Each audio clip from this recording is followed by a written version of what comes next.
Hi, my name's Allie, and this is Brett, who is recording my video for me. Hello. So today I'm going to talk about financial aid for nursing students at Lewis University. So I'm going to start by introducing the topic, focusing on nursing as a profession and as the nursing school at Lewis. So the nursing school at Lewis, it's actually considered one of the hardest undergraduate majors at the university. And it consists of clinicals, classwork, and simulations. So simulations are like a fake scenario with a dummy as the patient, and we get to learn through that experience.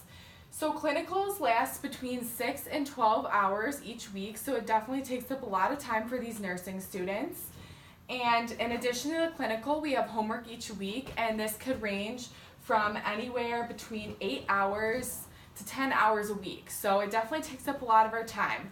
And the homework can be things such as papers, worksheets, speeches, and presentations. So it takes a lot of preparation, and it definitely takes up a big chunk of our time throughout the week. In addition, we have exams, and we typically have 3 to 4 exams every semester for each class. And they all consist of critical thinking, which makes them very difficult because it's not just straightforward questions like some classes may have. And these exams actually account for 80 to 90% of our total grades. So there's a huge stress on scoring good on these exams, and they're very difficult. So it's definitely putting a lot of pressure on the students. So studying averages about 24 hours per an exam. It ranges a little bit based on the class. And the questions consist of select all that apply, free response, and dosage calculation questions, which I'll go into more detail about later. So the demand for nurses is actually increasing due to many factors. One is the aging of the baby boomers generation, and this is most likely our parents. And this is a problem because they're getting older and they're getting hospitalized even more, and we don't have the demand of nurses to meet the demand of the baby boomers getting sick. As well, the opioid epidemic that I talked about in my last speech, mothers are participating in drug use during their pregnancy, and this actually is causing their infants to be admitted into the hospital more frequently. As well, increasing cancer rates have caused more patients to be admitted to hospitals as well, and we don't have enough nurses to support those patients. As well, less students are entering the field due to debt from college. So nursing actually used to be a 5-year degree, and now a lot of universities claim it to be a 4-year degree. But this is a fallacy because what a lot of people don't know is that it's very easy to fail a semester, and then you will have to retake it, and possibly even a semester before it as well. So although they call it a 4-year degree, it could turn easily into a 5 or 6-year degree depending on your expertise in the nursing field. As well, we have very difficult pass rates. We're required to get a 77 average in every test, or in every class, and test. And if you get below that 77 average, you actually have to retake the course. And depending on your grades in previous classes, you might also have to retake previous courses that you have passed in addition. So all of this leads to the increased debt because students are having to extend their time at the university to get their degree. So the problem I'm focusing on today is the fact that nursing students are held to the same GPA standards as all other Lewis University students, yet they have a harder grading scale, which I'll go over, and this is causing them to lose their financial aid scholarships. So it's putting these students in debt when they graduate and really making it difficult for these students to have a good quality of life once they graduate. So first, I'm going to talk about the grading scale. So prerequisite courses, we focus on the grading scale that all Lewis University students have. And as you can see over here, it gives the breakdown for all the letter grades and percentages. So the pass rate for these prerequisite courses is still a 77, and you're only allowed one fail. So if you fail a class, you have to retake it. If you fail again, then you're kicked out of the program. So it's definitely, these are hard to pass, but the grading scale kind of works with you a little bit because you're able to still get an A at the 90% or B at the 80%. So you're still able to maintain that GPA a little bit. But once you move to the nursing courses, we get a new grading scale that's even more rigorous. And the pass rate is still a 77. And then same thing, you're allowed one fail, and then you have to retake, and then from there, if you fail again, you'll get kicked out of the program.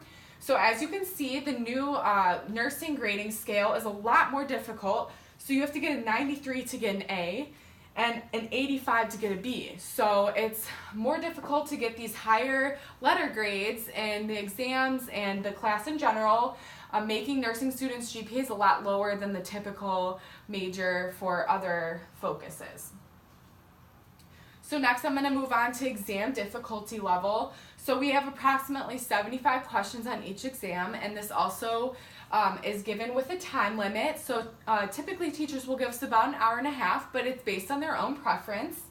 And then as I stated before, it's critical thinking and application questions, so it's very difficult and not straightforward. And about 1/6 of the exam consists of these select all that apply questions. And something that makes it even more difficult for us is that if you put one wrong response or one too many responses, you'll still get the full question wrong on the select all that apply. So you really have to know your stuff for those tests, and it can be very difficult to get a passing grade. As well, medication administration calculations on the tests have very strict rounding rules. And so let's say the answer was 2.3, but I said 2.35, I round to the 100th instead of the 10th, I would still get that problem wrong. So these strict rounding rules really limit students on getting those easy points through the mathematical problems. And then short response as well. These are up to the teacher on whether or not the student's answer is adequate. So it's hard to gauge what the teacher is looking for as a student. And so it's easy to miss these as well. And believe it or not, it's actually very hard for most students to even get these passing grades, which is considered a C. And so this rigor of nursing exams really hinders our GPA and makes it hard for us to get those scholarships. So I broke down the financial aid requirements as Lewis University, their protocol. So I did it by freshman scholarship and then transfer. So as you can see, there's different GPAs, and it tells you based on GPA how much you would receive in financial aid. And you actually can lose these scholarships as your GPA drops throughout nursing school. So it is a very hard thing to keep the scholarship you have because, like I said, it's really hard to even get those passing grades. And so if you go in to nursing school with a high GPA, it's going to keep dropping most likely throughout nursing school, and you're not going to be able to retain these scholarships that we really need to help our student debt.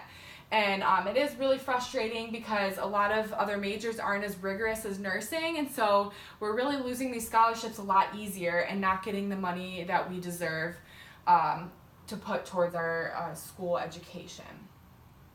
So I came up with two solutions for this problem that I'll go into more detail about. One is about the nursing school standards, and then the other one is about more scholarship opportunities. So my first idea was that we could lower the GPA grading scale for nursing students. So this 77% average I said we should still keep because this is very pertinent to our board exams. We are required to get a 77 on the board exams to pass.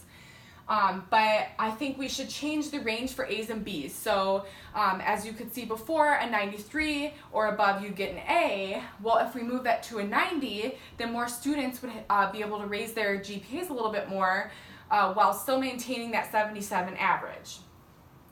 And then this will also help the students qualify for more scholarships if they are based on GPA.